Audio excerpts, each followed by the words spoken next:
Assalamualaikum warahmatullahi wabarakatuh. Kami dari kelompok F ingin mempresentasikan hasil penelitian atau diskusi kami tentang keterbatasan komunikasi pada Desa Gempol. Sebelum itu, alangkah baiknya kami memperkenalkan diri terlebih dahulu, yaitu saya Muhammad Raffi Nanditya Kamil dengan NIM 1101220287. Saya Ferry Alfia Pratama dengan NIM 110112230036. Saya Lutfi Mahanani dengan NIM 110122230005. Saya Musda Mualima dengan NIM 1101220048. Next.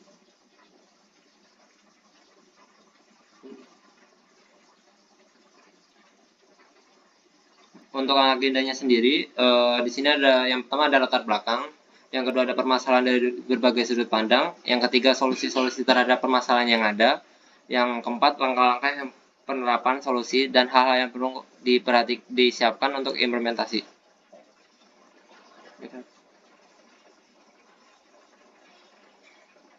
Oke, kita masuk ke latar belakang, yaitu keterbatasan jaringan komunikasi pada Desa Gempol.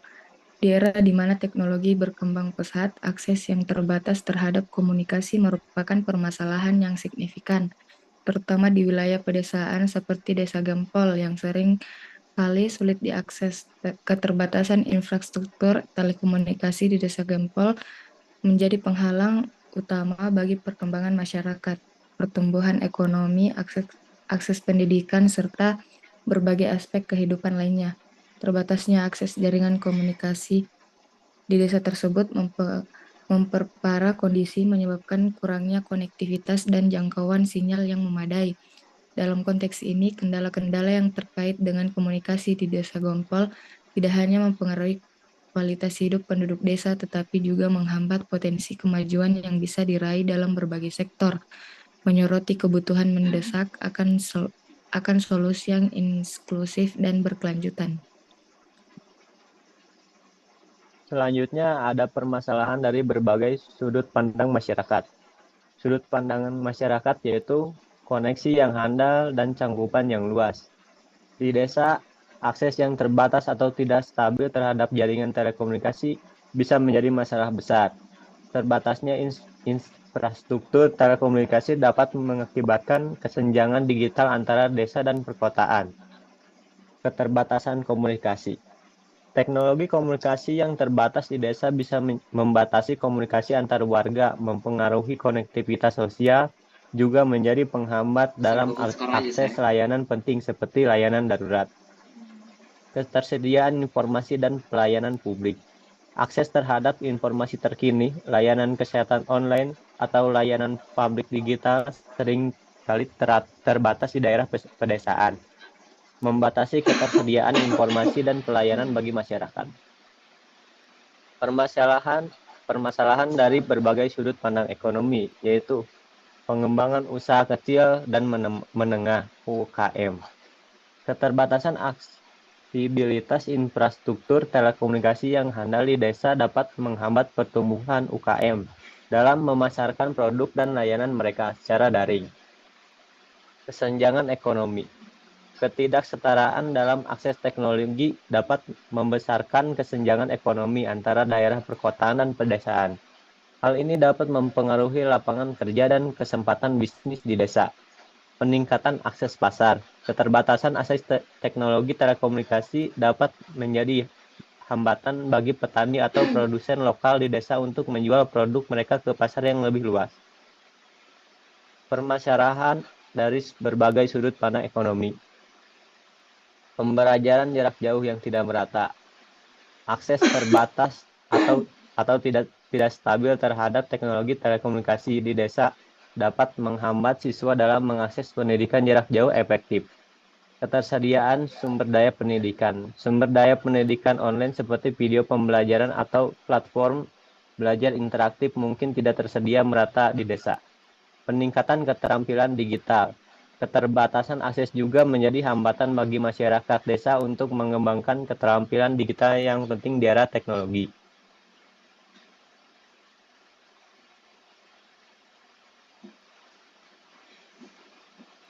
Selanjutnya permasalahan dari sudut pandang lainnya, yaitu ada pada pelayanan kesehatan, yaitu keterbatasan akses terhadap kesehatan online atau informasi medis dapat mempengaruhi layanan kesehatan jarak jauh atau telemedicine yang penting bagi penduduk desa.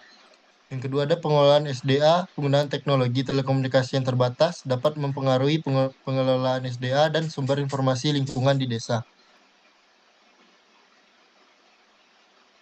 Selanjutnya ada solusi. Yang pertama dari sisi masyarakat itu ada 3 poin. Yang pertama, pembentukan komunitas teknologi.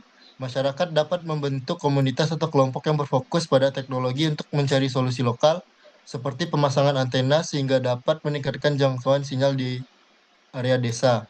Yang kedua ada pendanaan kolaboratif, yaitu menggalang dana secara kolaboratif untuk meningkatkan infrastruktur telekomunikasi di desa. Yang ketiga ada pendidikan teknologi, yaitu melakukan pelatihan tentang penggunaan teknologi dan internet kepada penduduk desa untuk meningkatkan literasi digital dan pemanfaatan teknologi yang ada. Selanjutnya dari sisi pemerintah ada 4 poin. Yang pertama, peningkatan infrastruktur telekomunikasi, yaitu pemerintah mengalokasikan dana untuk memperbaiki infrastruktur telekomunikasi di pedesaan. Yang kedua, inisiatif program subsidi, yaitu menyediakan program subsidi untuk operator telekomunikasi yang mau memperluas jaringan mereka ke pedesaan. Yang ketiga, ada regulasi yang mendukung, yaitu membuat regulasi yang mendukung percepatan pembangunan infrastruktur telekomunikasi di daerah pedesaan, seperti mempermudah izin pendirian fasilitas telekomunikasi. Terakhir ada kolaborasi dengan swasta, yaitu berkolaborasi dengan perusahaan swasta untuk menginisiasi proyek-proyek yang meningkatkan akses jaringan di pedesaan dengan mengedepankan kemitraan publik swasta.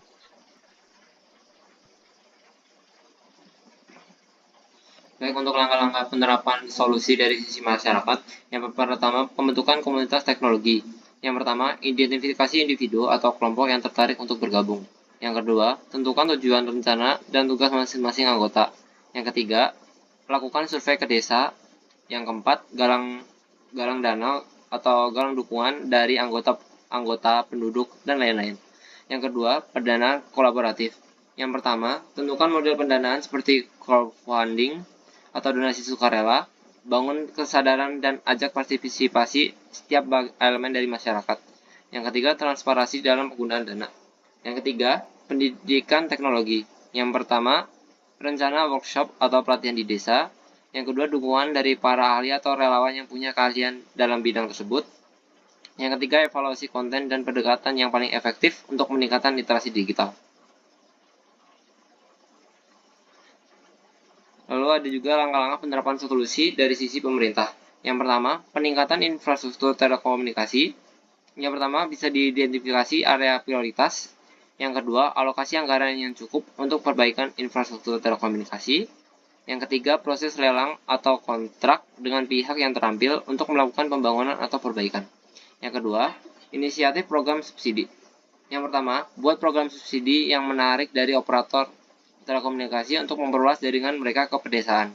Yang kedua, lakukan evaluasi rutin terhadap keefektifan program dan lakukan perbaikan jika diperlukan. Yang ketiga, regulasi yang mendukung.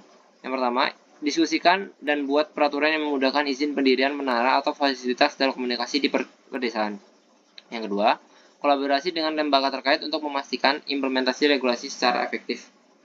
Yang keempat, kolaborasi dengan swasta. Lakukan negosiasi dan buat perjanjian kemitraan dengan perusahaan swasta. Yang kedua, tentukan kriteria dan indikator keberhasilan proyek kolaborasi untuk memastikan manfaat maksimal bagi seluruh elemen masyarakat yang ada di desa tersebut. Mungkin ada aspek yang perlu diperhatikan untuk implementasikan. Yang pertama, sumber daya finansial. Dan ini cukup untuk melaksanakan rencana yang telah disusun, baik itu dari sisi masyarakat maupun pemerintah, baik bisa dari subsidi maupun dari anggaran. Lalu, yang kedua, keterlibatan stakeholder, dukungan dan partisipasi dari penduduk desa, pemerintah lokal, operator telekomunikasi, dan masyarakat umum. Yang ketiga, ketersediaan teknologi, akses terhadap teknologi yang diperlukan untuk meningkatkan infrastruktur telekomunikasi. Yang keempat, monitoring dan evaluasi sistem untuk memantau progres mengevaluasi efektivitas solusi yang diimplementasikan, dan melakukan perbaikan jika diperlukan. Sekian presentasi dari kelompok saya. Maafkan bila ada kesalahan kata, mohon dimaafkan. Wabillahi- Assalamualaikum warahmatullahi wabarakatuh. Waalaikumsalam warahmatullahi wabarakatuh.